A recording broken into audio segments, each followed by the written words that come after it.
Hello everyone, so this is Edmond. Mindaros Channel, isang content creator at gumagawa ng mga tutorials katulad ng laptop, PC troubleshootings, mobile device troubleshootings at marami pang ibang klaseng tutorials na sinishare ko dito sa aking channel. At sa video nito ay pag-uusapan natin at i-guide ko kayo on how to top up smart mobile load using Shopee app.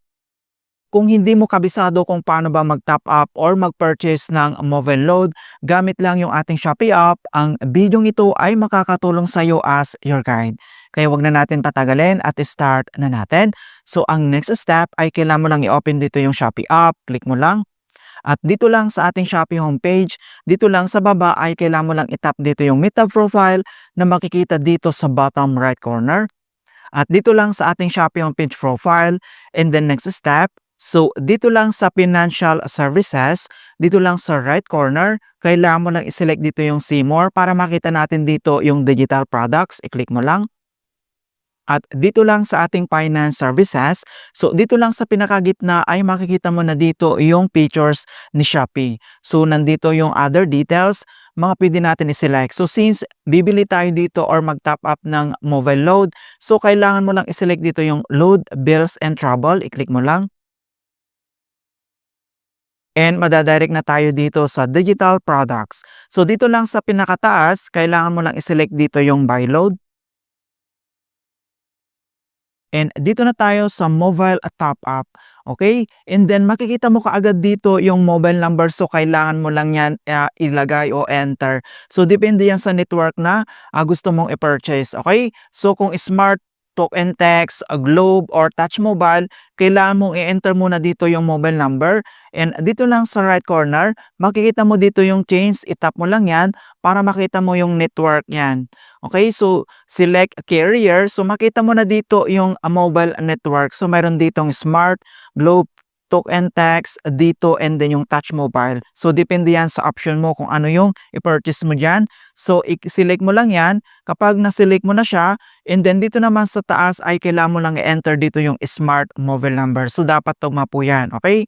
So once na-enter mo na dito yung mobile number, so dito naman may option dito kung mobile load or mobile data. So nakadepende yan sa option mo.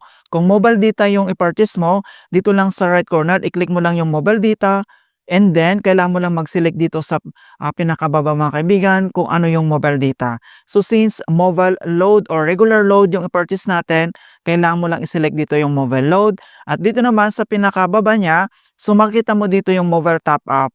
Okay, so select ka lang dito yung denominations ng load na gusto mong i-purchase. Okay, so select lang tayo. Kapag nakaselect ka na dito yung denominations ng mobile load as regular load na mobile top up natin, and then makikita mo naman dito yung notifications, so kailangan mo lang basahin ito. Please ensure the number you inputted is correct.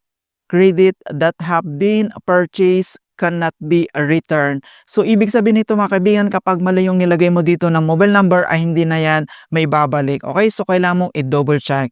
Kapag okay na, so dito lang sa baba ay kailangan mo lang itap dito yung checkout.